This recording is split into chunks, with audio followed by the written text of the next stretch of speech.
and welcome to the Wiley Web Seminar, Tau Protein Aggregation and Neurodegenerative Disease, New Insights from Mass Photometry. My name is Christine Smith. I'm a commercial editor in Wiley's Corporate Solutions Business Unit, and I will be moderating this event. Our speaker today is Dr. Simanta Sarani Paul. A postdoctoral researcher at the University of Alberta, Dr. Paul works on the development of effective therapeutics against neurodegeneration by studying the early stages of protein aggregation. He completed his PhD in protein folding and conformational dynamics at Calcutta University in India, and previously held a postdoctoral research position at the Max Planck Institute of Biochemistry, focusing on investigating the biology of virus-encoded champironins. Welcome, Dr. Paul. In today's web seminar, Dr. Paul will talk about using mass photometry to study tau protein aggregation, revealing new insights into the process and its implications for neurodegenerative diseases. Before we get started, I'd like to give you a few quick housekeeping notes on the event. You should now see the presentation panel, including the chat window on your screen. This is an interactive web seminar, which means that you can ask questions at any time during the event. And I'd like to also say the presentation is sponsored by Refine, manufacturer of mass photometers. Afterwards, Dr. Paul will address your questions. If your specific question cannot be considered in the discussion, our experts will get in touch with you via email after the event. Finally, a note on our own behalf. This virtual seminar will be recorded and then made available on our website as an on-demand seminar. All registered participants will be informed by email as soon as the recording is available. And with that, I now hand it over to Dr. Paul and look forward to his presentation. Hello everyone. In this presentation, I am going to discuss different topics like neurodegenerative diseases, study of aggregation of neurodegenerative disease-linked protein in real time by using mass photometer, and development of kinetic model that can accurately explain the early stages of aggregation of this disease-linked protein. But before I do that, please allow me to ask you guys a question. Did you know that a significant portion of us who are currently listening to me in this webinar are going to suffer from neurodegenerative disease in near future? Well, based on the statistics from United States, 1 in 6 individual people of age 65 and older is currently suffering from Alzheimer's disease, and 1 in every 15 of age above 60 is suffering from Parkinson disease. So based on these statistics and considering like 500 people currently listening to me, so among us, 33 unlucky individuals are going to suffer from Alzheimer's disease and 11 are going to suffer from Parkinson's disease as we age. And these statistics is going to get worse in near future. So based on this kind projection, you can see that the people who are suffering from dementia, the number of people is going to increase multiple folds in next 27 years. So to understand the problem, let's dig into the statistics in the next slide. Currently, more than 6 million people in America are suffering from Alzheimer's disease, and that number is going to become more than double. That's 13 million in next 27 years. And this disease kills people, so it kills more people who are dying from breast cancer or prostate cancer combined. So currently 1 in every 3 seniors dies with Alzheimer's disease or any other form of dementia. And this imposes a tremendous financial burden on health and long-term caregiving services. So currently America is spending around $345 billion. That's more than GDP of 154 countries among total 196 countries in the world. And it's known that this disease starts around 20 years before any individual observes any symptom. And even if someone observes those symptoms, only 40% thinks that it's the right time to go to see a doctor. But the general awareness is increasing, so around 70% of Americans thinks that it's a good idea to find out if they're suffering from Alzheimer's disease or not, so that they can be treated early. So that's good because early detection is the key. This will become clear in next few slides. So neurodegenerative diseases are those diseases that involve in progressive loss of structure and function of neurons from a particular portion of brain or the spinal cord, and depending upon the position or the location, this individual may suffer from memory loss, impaired cognitive abilities, or motor dysfunction. So most common form of neurodegenerative disease is Alzheimer disease, followed by Parkinson and others.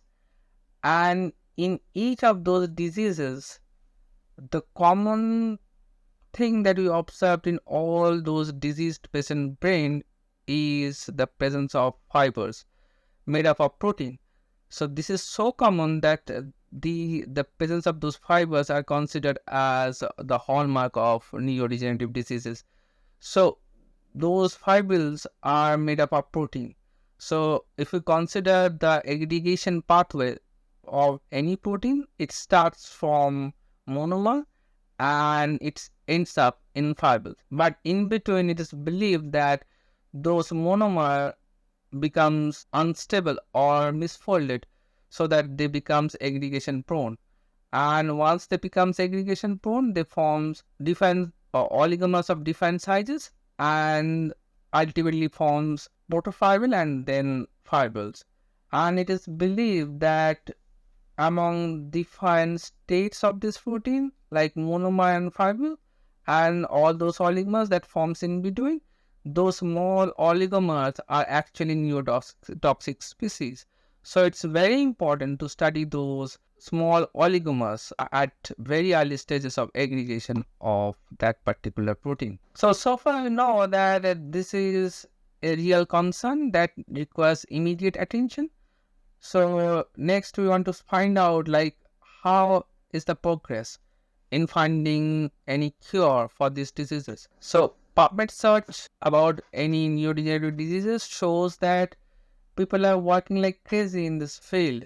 So as you can see, there are like more than 400,000 publications till in last 50 years.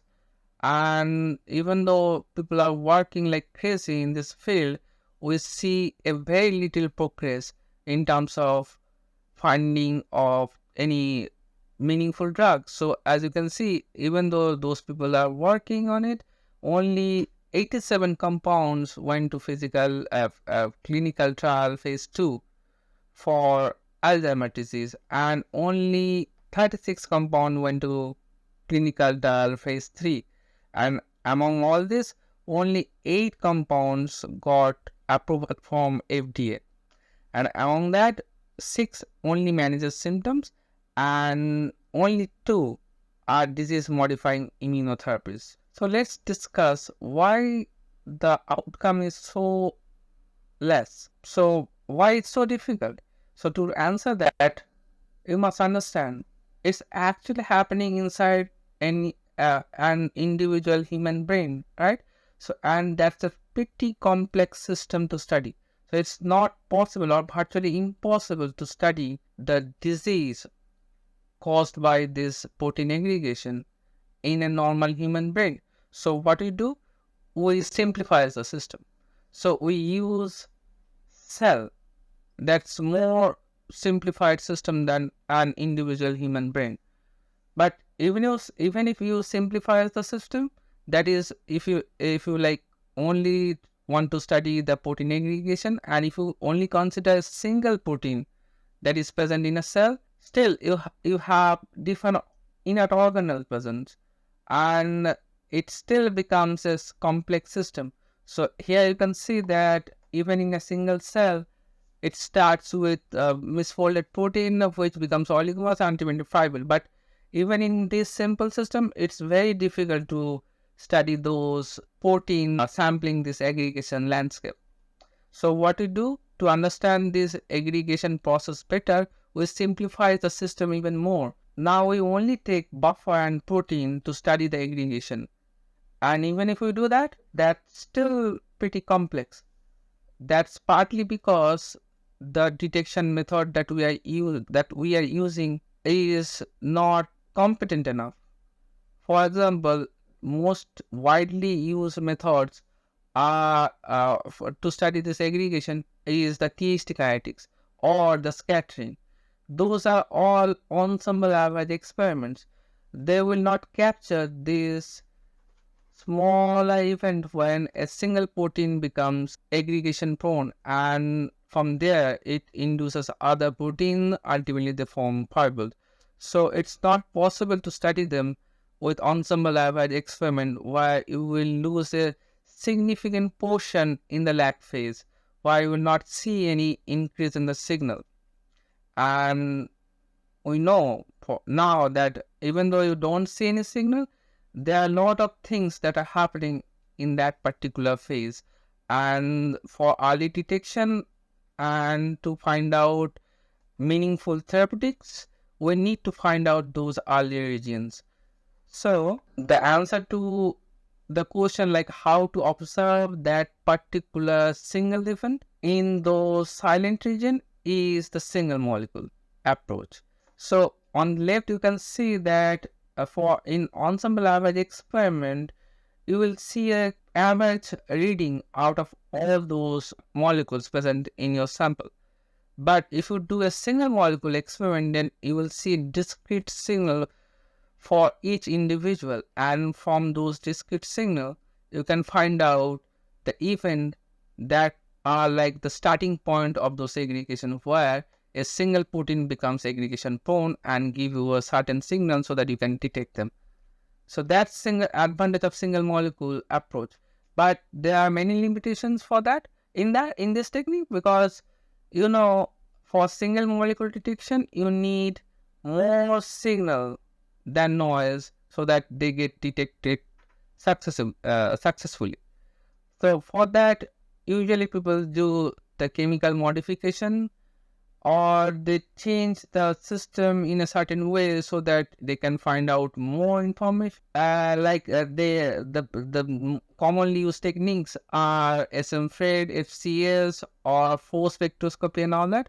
But in all those cases, you are actually modifying your system to see those minute signals, and the results from those studies becomes biologically irrelevant due to these modifications. So since this technique can detect mass in between 40 to 5 megadalton, so we need to select a model protein that falls within this range, and for that we selected. So tau is a microtubule associated protein that binds to microtubule and it stabilizes its structure. It has 6 different isoforms present in the human body or brain that generates from alternative splicing, and as you can see it has different region. The particular region that binds to the microtubule has 4 imperfect repeats termed as R1, R2, R3 and R4, and in all those variations only 3 has all 4 repeats, and beside these repeats there are 2 pole-enriched region and 2 N-terminal inserts, and within this microtubule binding region there are 2 hexapeptide region or motif that forms actually the core of the paired helical filament in tau aggregates or fibrils that we see in the diseased patient brain of different tauopathies. So tau is an excellent protein as it falls within the mass range that mass photometry can detect successfully, but it's right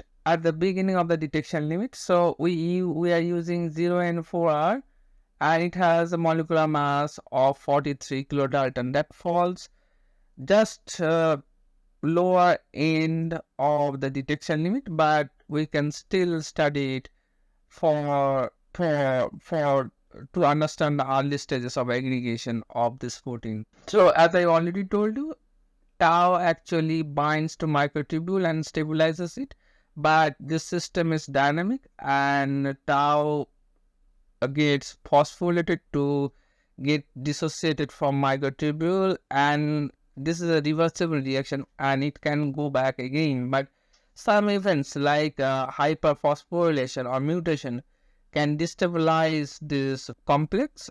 So now those modified tau can actually interact with itself to form different oligomers and paired helical filament and ultimately neurofibular tangle. That's the actual hallmark of defined tauopathies such as Alzheimer's disease. But unlike any other IDPs, tau is a bit different because it cannot aggregate spontaneously. It requires seeds, either homologous or heterologous seeds.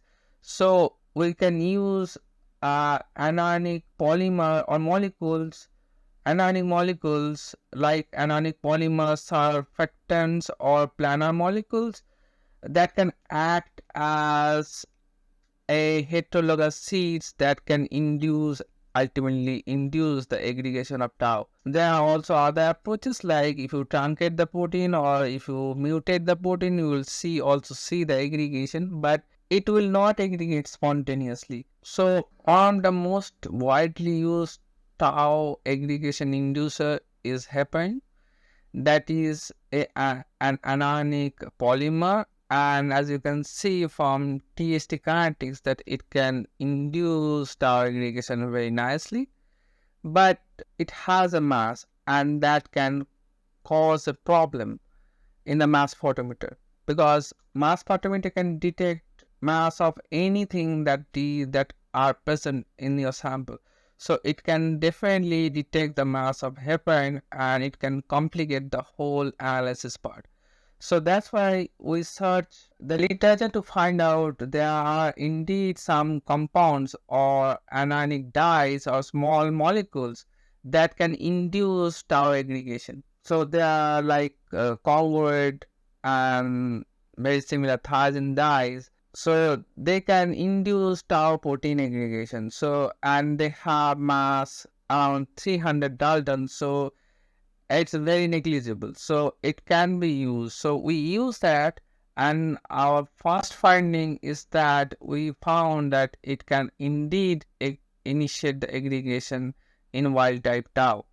And we can see from the scattering experiment that it can detect the aggregation just like TST in terms of heparin. So after selecting the aggregation inducer that is congruent for our system, we wanted to see how tau data looks like in absence of any aggregation inducer, that is the congruent in this case. So we can see that tau without any inducer shows that it can exist as an equilibrium between monomer and dimer and trimer, and this equilibrium remains unchanged for a long time period. But if we induce the aggregation bias in congruent, then we see that the distribution changes rapidly. Within 60 minutes, we can see that the distribution changes and the counts becomes lower. So there are some loss in the count. So we wanted to find out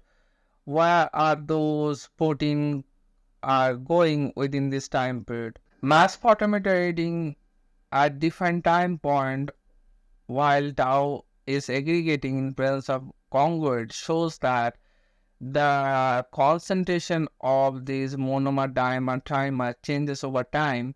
And as you can see that the monomer concentration decreases gradually, and in contrast dimer and trimer concentration increases initially, then they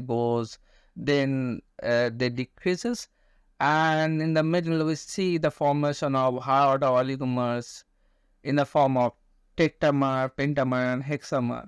They also increases initially and then they goes out of the system.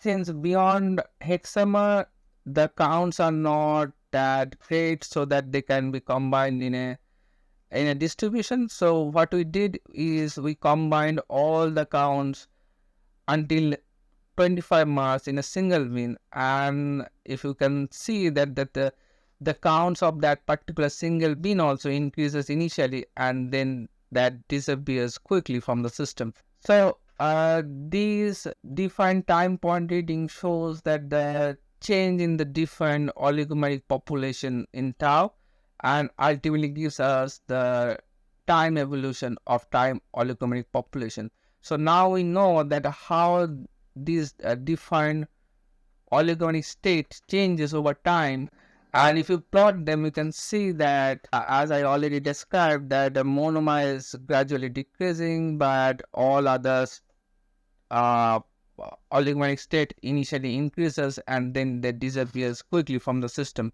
And beyond 60-minute time, we don't see any further changes in the system. So since we have defined concentration of defined monomer defined oligomeric state of tau at defined time point, so it gives us a data that we can fit to find out a kinetic model that can describe how the population changes over time, so that we can have a model that can tell you the initial stages of aggregation or the mechanism of tau aggregation. These direct measurements of the changes in the concentration of oligomers of specific size allowed us to build and test microscopic kinetic models of the aggregation. So next I'll discuss different models that we tried, and the first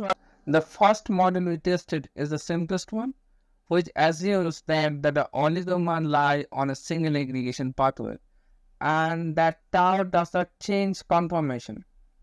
This model was inconsistent with the fact that the dimers and the trimers formed by native tau did not lead to harder oligomers in absence of aggregation inducer. As expected, you can see that this model did not adequately capture the lag time in the growth of the oligomers, nor their rapid drop-off with time. In the next model, we tested two oligomerization pathways, one for native oligomer and other for non-native oligomers. And this non-native oligomers forms when conjugate binds to non-native monomer. Here the assumption is that the oligomers changes size by addition or removal of native monomers. So this model also did not fully capture the observed dynamics, as it is still missing the lag phase in dimer and the rapid drop-off of oligomer larger than trimer after like 40 to 50 minutes. So, to obtain a model that includes a lag phase for dimer formation, we modified the kinetic scheme to assume that any monomers dissociating from the misfolded oligomers remains in a non-native form, and the growth of any hard oligomers can happen from addition of either native or non-native monomers.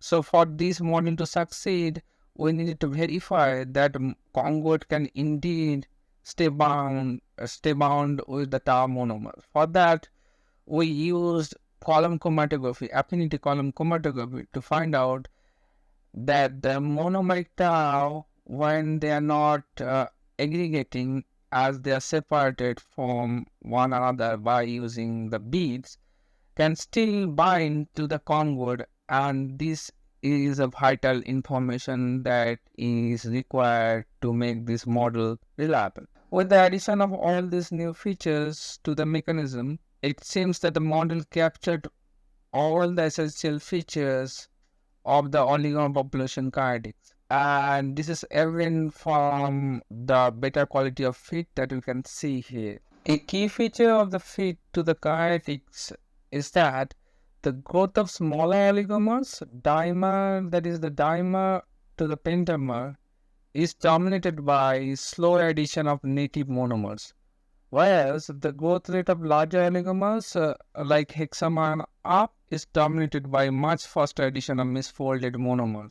And the faster addition of this misfolded monomer is resulting in rapid growth of larger order oligomers, and that depletes the population of small order oligomers over time. And you can see this effect after 40 minutes, which coincides well with the scattering data showing that around this point it reaches at the end of the lag phase of the aggregation kinetics. So we also noted that including extra steps or parameters in the model, such as oligomer growth through dimerization beside monomerization, did not significantly improve the fit. So this model we consider as the simplest one that can actually tells us the mechanism. And although we can add more parameters to make it more accurate, but our goal was to find out a mechanism or a model that the simplest possible model that can capture the whole initial aggregation mechanism. And that's why we think that this is the model that actually tells us about the mechanisms better than all other models that we have tested. In conclusion, by using mass photometer, we found out the early aggregation events that remain silent in all other ensemble average experiments. Like for example, in TST, these things, TST or scattering experiment, the our findings remains undetected in those ensemble average experiments. And since we can find out the defined populations starting from monomer to pentamer until the hexamer at defined time point, this allowed us to make a detailed model that can actually tells us the mechanism the of the early stage aggregation of tau. Also, we can use this model and change it slightly as per requirement to find out the mechanism of other aggregation through one protein, and that is relevant for in the disease context. But you have to keep it in mind that the lower mass limit that instrument can detect is 40 kilodalton. So you need to have something which should have mass about 40 kilodalton. And anything lower than 40 kilodalton is at present not a good model system, so that we can test with the mass photometer. So that is the main reason we are not doing any mass photometer experiments with A beta, another protein that is probably responsible for Alzheimer's disease. But it opens up the field for other proteins like Huntington proteins, TDP43, and many other proteins which also access this aggregation landscape. And we can easily use this technique, the method we developed to make those models, and we can apply that for those proteins to get a detailed understanding of the early stages of aggregation of those proteins. With that, I will finish my presentation, and I thank you all for your time. Thank you.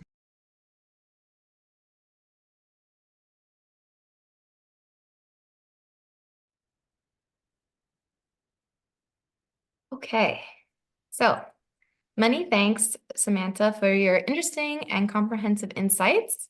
I see already that we have some questions from the audience regarding your talk, which we'll get to in a moment. But first, I'd like to remind the rest of the audience that you can still ask questions by entering them in the chat.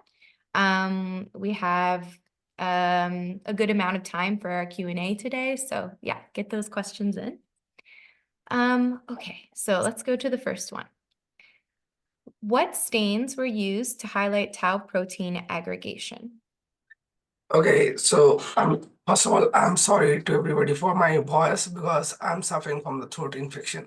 But anyway, so as we already know that the lower limit that this instrument can detect is around 40 kilodalton. So you must have something that's more than have mass more than that 40 kilodalton. So we have selected 0 and 4 R isoform of tau. So, and that has mass of around 43 kilodalton.